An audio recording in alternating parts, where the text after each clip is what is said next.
Assalamualaikum warahmatullahi wabarakatuh. Salam sejahtera untuk kita semua. Terima kasih telah melihat video saya. Dan kali ini masih bersama saya Sri Utami. Baiklah, untuk kali ini saya akan menjelaskan tentang teks prosedur. Sebelumnya, prosedur dalam melihat video pembelajaran saya ialah jangan lupa subscribe channel saya. Terima kasih. Baiklah, kali ini kita akan membahas tentang teks prosedur. Nah, dari katanya prosedur tentunya sudah tidak asing lagi ya. Contoh, saya mempunyai contoh.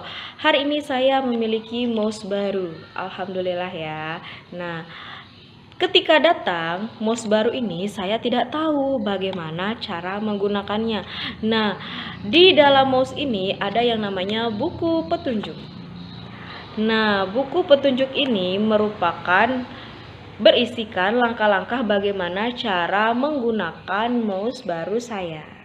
Nah, jadi teks prosedur merupakan teks yang berisikan langkah-langkah atau cara-cara dalam melakukan sesuatu supaya mencapai tujuan apa yang kita harapkan. Nah, di kehidupan sehari-hari sebenarnya ada banyak contoh dari teks prosedur. Contoh, di rumah kalian pasti senang memasak mie instan. Nah, di belakang bungkus mie instan yang kalian masak itu ada yang namanya buku petunjuk bagaimana cara memasak mie instan. Nah, itu merupakan contoh teks sederhana dari teks prosedur. Kemudian bagi kalian yang sering browsing-browsing di internet, nah biasanya di internet itu ada cara belajar efektif atau tips bagaimana cara belajar yang baik. Nah, itu merupakan contoh dari teks prosedur. Jadi biasanya teks prosedur itu ada di resep, kemudian ada di tips, kemudian di aturan pakai, dan yang terakhir ada di protokol. Contoh resep tadi, resep bagaimana cara memasak mie instan, resep agar tetap awet muda, resep bagaimana cara menggemukkan badan atau menguruskan badan. Nah, itu merupakan contoh dari teks prosedur. Kemudian yang kedua ada tips. Contoh tips tadi bagaimana cara belajar efektif di rumah. Nah, itu merupakan contoh dari teks prosedur juga.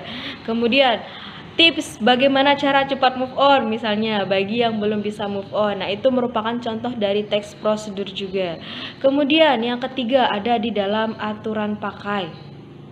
Nah, contoh di dalam aturan pakai biasanya ada di pemakaian obat-obatan ketika kalian sakit misalnya. Nah, tidak mungkin kan kalian sewaktu minum obat tidak ada prosedurnya, bisa-bisa nanti overdosis.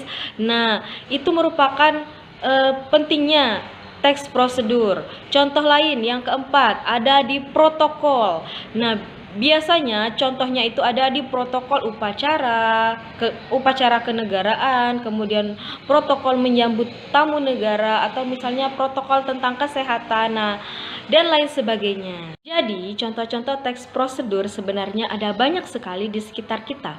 Hanya saja kita tidak menyadarinya. Baiklah, selanjutnya kita akan membahas tentang struktur teks prosedur. Nah, sebelumnya apa itu struktur? Ada di sini.